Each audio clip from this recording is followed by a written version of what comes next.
There's an old saying that says experience is the best teacher. In order for you to gain experience, you have to make tons and tons of mistakes.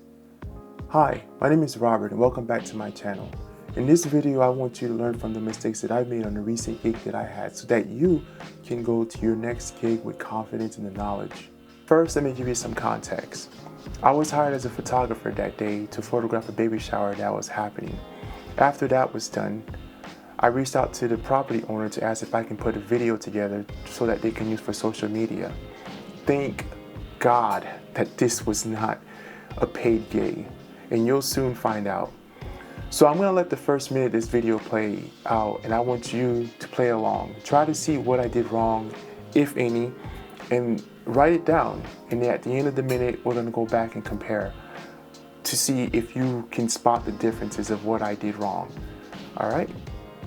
Let's watch this together.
So what'd you think? Pretty bad, right? You don't have to lie, I know it was. Anyway, so here are the 3 mistakes that I found just in those first minutes. We have blown out highlights here and here. We also have muted colors over here and all throughout. Like this over here looks very undersaturated. The greens do not pop. Even over here, these pretty flowers can barely make them out. They're just undersaturated, all simply because I came at the wrong time. And this could have been avoided if I would have just came out at a different time. So the mistake number 1 is basically know the time of day that you'll be shooting. My mistake was I was just so excited and so eager because the property is very pretty and I was just ready to just start rocking and rolling with this. I didn't even consider the time of day of shooting and stuff like that. So as a photographer, we know to shoot during golden hour and stuff like that. This was pretty much near high noon, and so I did not take that into consideration with it. And so because of that, the final product show. And then let's take a look at mistake number 2. Mistake number 2 is not shooting with intent. So in this shot over here, this oak tree is a very profound statement on this property. A better way for me to have shot this would be to do a slow push in with the benches in the front and a tree in the background. But instead I decided to do a pan shot from left to right, not highlighting anything, not showcasing anything.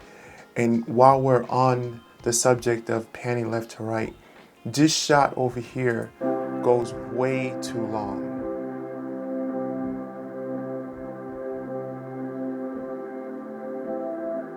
That whole entire time, I don't think anything was highlighted. It was just a panning shot from left to right.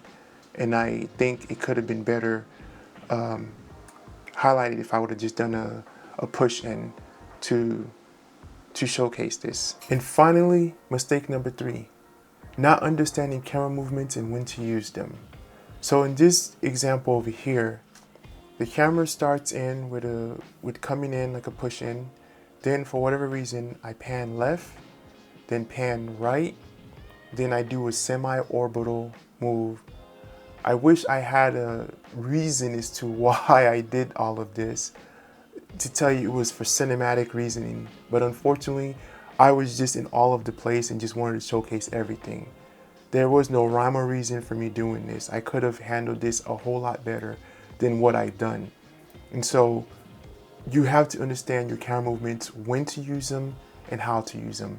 And this scene took way too long and nothing, again, was highlighted, nothing again was showcased. So it just comes out across as being sloppy. We all start our journey somewhere.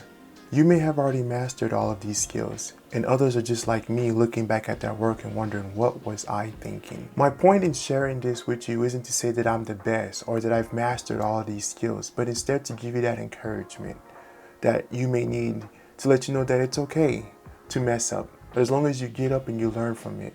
Sometimes the fear of messing up is just that, it's a fear. And sometimes that fear can keep you sidelined and even prevent you from being in a position to learn. It is my hope that in this video that you've learned a few things and you have a little bit of confidence going into your next gig with the knowledge, with some knowledge and know-how.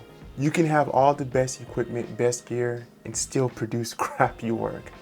So my point is that we have to get the knowledge in order to produce great results. And I'm, like I said in the beginning, I'm so happy and so grateful that she did not pay for this, because I would be very disappointed if I hired somebody and this was the product that they gave me.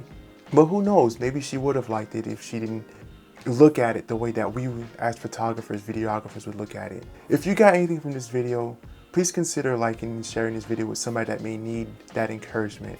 Until then, I'll see you around.